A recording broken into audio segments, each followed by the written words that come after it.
Sana gelen bir çift taksisiyle serinlerinde sabahlıyorum, dönüştüğüm her yer bir yanım.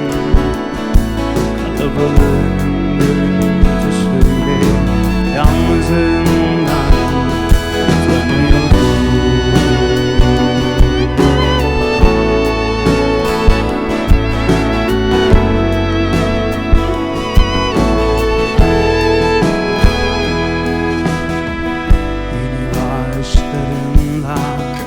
Sesine özeniyorum. Durduğum her yer sana gidiyor. Sonunda kalbim sağında senin kalbin. Baktığım her yer sana yansıyor.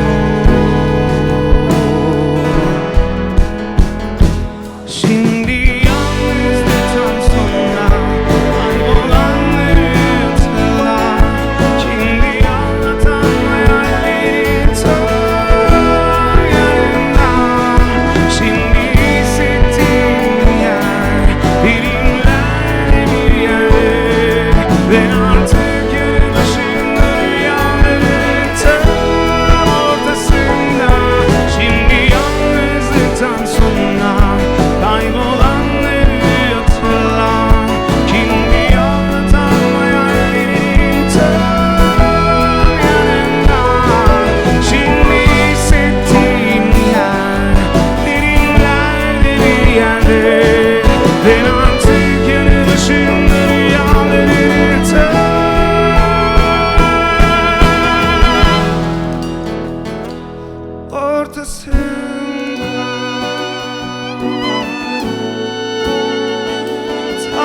ayaklarımın sesini duyuyor musun?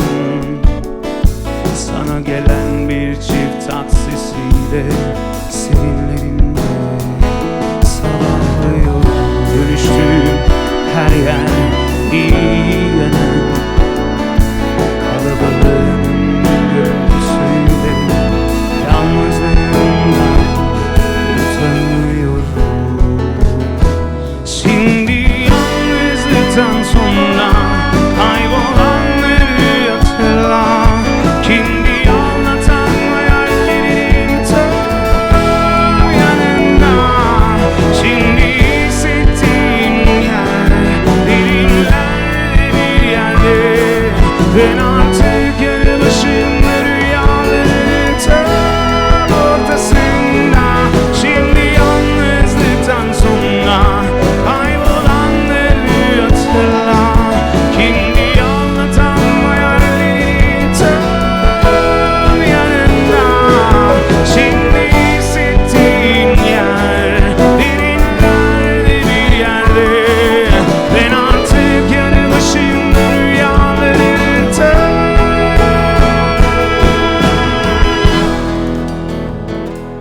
ortasında.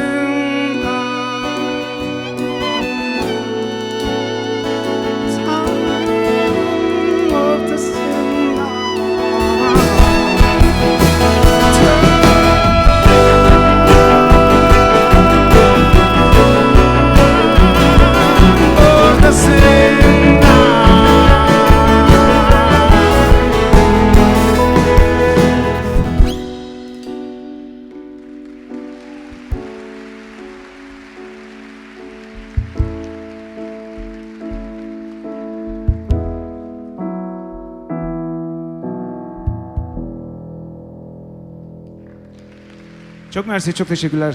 Çok sağ olun, çok naziksiniz.